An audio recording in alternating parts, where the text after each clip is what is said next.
Welcome to the latest Motley Fool scoreboard. I'm on in Chocolate Blue, and we've got longtime fools Toby Bordelon and Rick Menares giving a 1 to 10 rating to a Moneyball rec. It's Cloudflare, ticker symbol NET. Rate the strength of Cloudflare's business first, including factors like industry and competition. 10's invincible, a 1 is hopeless. Rick's at a 7, Toby, you're at an 8. Yeah, this is, I think, a company that's in a very attractive position right now. They've done a good job expanding from their early days into a full connectivity cloud security operation, right? The dollar-based net retention rate for the business is improving. It's growing, suggesting that customers are still expanding their usage even now. It suggests a lot of potential for new customers, too, that the company is continuing to attract. The platform includes over 60 services. They serve customers in more than 125 countries. Heavy competition, though, from a lot of different angles. Yeah, so I went with a 7, slightly below, Toby. You don't often see green shoots, blue skies, and pink slips in the same company, but that's Cloudflare's color wheel these days. Cloudflare turned heads, 1,100 of them actually, earlier this year after announcing layoffs in an effort to offload more tasks to agentic AI. Cloudflare did this despite, or one may argue because, of its improving fundamentals. I gave it a 7. Let's move on to management. A 10 is Warren Buffett. A 1 is Homer Simpson. Rick's at a 5. Toby, you're at an 8. Yeah, I'm much more optimistic than Rick, I think, here. Still a founder-led business. I like that. You've got CEO Matthew Prince and President Michelle Zatlin, who are both the co-founders there. So I like that they're still in charge here. Now, they may be hitting a tough phase, though, with those layoffs Rick talked about. They announced back in May. They framed that, as he noted, around adapting for an AI-first model. We'll see how that goes. The team's done a good job so far, but the test is whether they can take Cloudflare into the next era from here.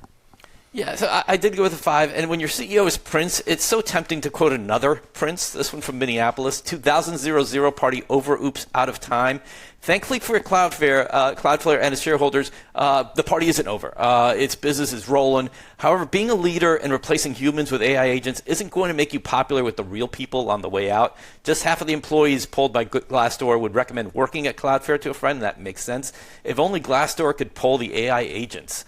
Burning humans for the sake of efficiency may be inevitable, but it doesn't have to be mean-spirited, and this is my real knock on Prince. The following is a quote from Prince, from its first quarter earnings call 3 years ago, explaining how his product is so good that only a lazy sales team can mess things up. This is the exact quote. You'll find it on the transcript on the investor relations site. They still have it up there.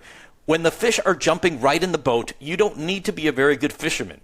But at the risk of mixing watery metaphors, as the tide goes out, you get a clear view of who's not wearing shorts. The macroeconomic environment has gotten harder, and we're seeing that some of on our team aren't dressed for work. And he gets even further than that. But he basically fired 100 of his least productive salespeople during the call. You can fire fishermen without being salty. This is a quality company, but I'm not entirely sold on management and their demeanor. For financials, a 10 is a fortress, a 1 is yikes. Rick's at a 7. Toby, you're at a 6. Yeah, the growth is strong right now. Revenue up 34% last quarter. 158 million operating cash flow, 84 in free cash flow. Balance sheet's okay. 932 million in cash, 3.2 billion in short-term investments, but that's about 3.3 billion, right? So that ratio is not quite what I would love. Plus 1.3 billion of that comes due this year. So that's something they have to deal with imminently. Could be better. Biggest issue is Cloudflare isn't profitable on a GAAP basis right now. Gross margins are falling too. Also, stock-based comp, an issue for some of these SaaS-type companies, higher than I think it should be relative to the free cash flow. So there is definitely room for some improvement in the financials here. Yeah, so here's where I chime in with a higher score than Toby with my 7. Revenue is accelerating for the second consecutive year, something you don't see in many cloud service stocks these days. Toby's right about the rocky road down the income statement on a reported basis, but betting against a business that when it's in a state of acceleration doesn't work out well too often for the naysayers. So I'm at a 7.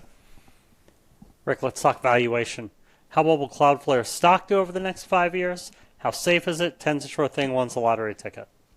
Yeah, so I went 10 to 15% and a safety score of 7. So Cloudflare, it isn't cheap, but it doesn't have to be. This is a growth stock that is beloved by some of the most valuable companies on the planet. 72% of its business comes from more than 4,400 large companies spending at least $100,000 a year on the platform. That's a big vote of confidence, so I went with a safety score of 7.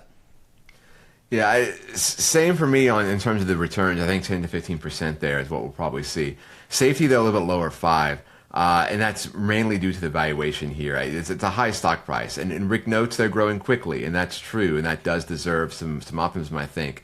My score of 5, though, is really about the risk of a stock price drop, not a risk of the business itself. I think the business looks safe in terms of staying power.